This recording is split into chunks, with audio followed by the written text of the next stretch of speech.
All right, have you ever been curious how to take communion, whether at church or at home? There's not a lot of resource online on teaching step-by-step guide on how to take communion. This is something you can literally do every day. A lot of people only take communion like once a month or once every other month at church. You should be doing it more than that. So I have a friend that was really sick and had all these health issues going on in her body. She started taking communion every day and was dramatically healed. So there's actually power in taking communion. There's supernatural that happens when you take communion. So we're going to give you a step-by-step guide in this video on how to take communion at home. Stay tuned. All right, so I'm going to give you 6 steps on how to take communion at home. You should be doing this often. It's powerful. Once you get this down, it'll only take you 2 to 3 minutes. Step number 1 is you need to prepare your heart. The Bible says in 1 Corinthians chapter 11, verses 27 through 30, so anyone who eats this bread or drinks this cup of the Lord in an unworthy manner is guilty of sinning against the body and the blood of the Lord. That is why, verse 28, you should examine yourself before eating the bread and drinking the cup. For if you eat the bread or drink the cup without honoring the body of Christ, you are eating and drinking God's judgment upon yourself. And look what he says, verse 30. That is why many of you are weak and sick, and some of you have even died. Now, in the context, Paul is saying, when they were taking communion, they were using it to overeat. There was people starving and poor, and Paul was saying, you guys are overeating. You're using the Lord's Supper as a means of gluttony. So that's why he was saying, examine yourself and do it for the right reasons. He wasn't saying you have to be perfect. There can't be any sin in your life. That is not what Paul is saying. Paul is saying, do it in a worthy manner for the right reasons, which that won't apply to most of you because most of you are going to do it for the right reasons. But it's still good to, before you take communion, examine yourself, repent of any sins in your life, and approach communion with reverence, okay? It's a sacred moment. It's not just a ritual that we're doing. It's something very sacred. So you can pray a prayer like this, for example. You can say something like, Lord, cleanse my heart and prepare me to receive your body and blood with gratitude. That's just a simple prayer that you can pray before you take communion, which will lead us into step number 2, is gather the elements, okay? Now, what I like to use is this little thing here. You can get these on Amazon. It's all natural, unleavened bread, and then just some grape juice. It's just easy. I keep these in my studio in my office when we're doing communion on the prayer calls. You can pop it open. It's clean. You can throw it away after. I'll link these Amazon down below. You can get them on Amazon for pretty cheap. You can also get like matzah bread and then just get a big thing of grape juice if you want to be a little bit more, cost efficient. This is just easy for me on the go when I'm taking communion, putting in my office, and when I'm doing communion on the prayer calls we do every week. We take communion. So if you're doing it every day, go get some matzah bread from the store, and you could do that, and it's a lot more cost efficient. So gather the elements. The bread symbolizes the body of Jesus. Again, unleavened bread, crackers, regular bread, any of it works.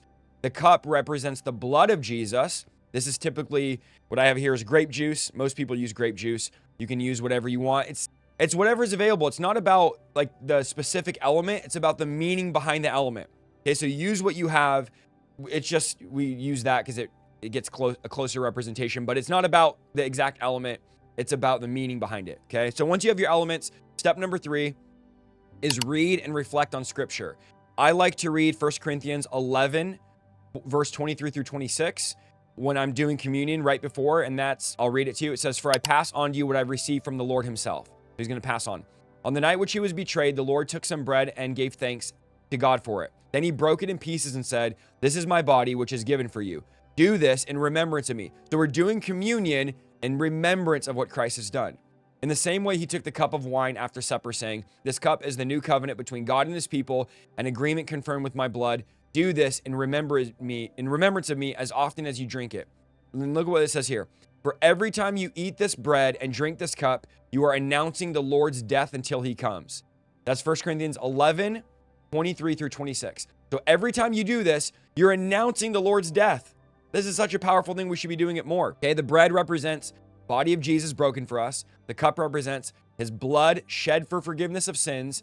You can also read something like Isaiah 53:5, which says he was pierced for our rebellion, crushed for our sins. He was beaten so we can be whole. He was whipped so we can be healed. I love reading that as well. Reflecting on that.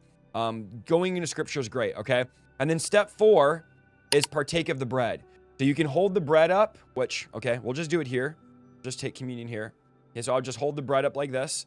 And then I would say, this is his body broken for me. I eat this in remembrance of Christ. And it's not a ritual, so you don't have to say these exact words. I'm just helping you guys do it. You just say, this is his body in remembrance of me. And then you eat it. And as I'm eating it, I like to thank Jesus and remember his sacrifice and think about what he's done. So I'll just take the communion here. Thank you, Jesus. And I'll just think about what he's done, his body being broken as I'm eating that bread. Okay, step 5 is we're going to drink the cup. You can hold the cup and say something like, this is his blood poured out for my sins. I drink this in remembrance of him. Okay, so I'll say that, or I'll think that. I'll reflect on it. If you're leading your family in communion, it's nice to all say it together. And then I'm going to drink the cup as I'm reflecting on the blood of Jesus and what he's done for me. So you can go ahead and drink the cup. Thank you, Lord. Thank you, Jesus, for shedding your blood for me. Okay, so it's very simple. You're just reflecting on that.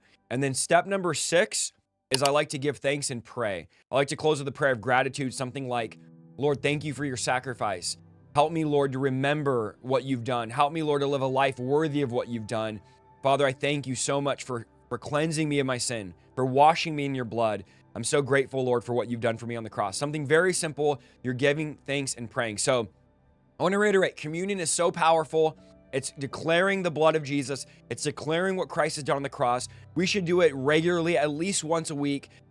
Take it regularly. Take it with reverence, though. It's not a ritual. It's not this type of thing. There's healing in this. I've heard testimony after testimony of people getting healed through taking communion. I've heard of people going through deliverance while taking communion. It is a powerful thing that I want to bring back in the forefront of the mind of the body of Christ, which is why I make the video. I want you to comment down below, when's the last time you took communion, okay? Besides right now, if you took it with me, when's the last time you took communion? Comment it down below. And I want you to also comment if you're going to start taking communion regularly. Maybe the Lord's speaking to your heart to take this regularly. I want you to let me know down below in the comments. I love you guys. I appreciate you guys. I'm going to be making more simple videos like this. Just trying to think of what I haven't done before to help you guys out, to train you guys. I hope that you're enjoying these videos. Let me know down below. We're live every single day at 2 p.m. reading the Bible through in 90 days. Remember, this year we're focusing so much on the Bible and just strictly to the Word. So every day at 2 o'clock. Monday nights we're teaching verse by verse through the book of Hebrews. And then Tuesday we still have the podcast at night going on. Check the live tab on the channel to find all of our videos. Please like, comment, and subscribe. It helps us out a lot. I love you and appreciate you guys. And I'll see you in the next video. God bless.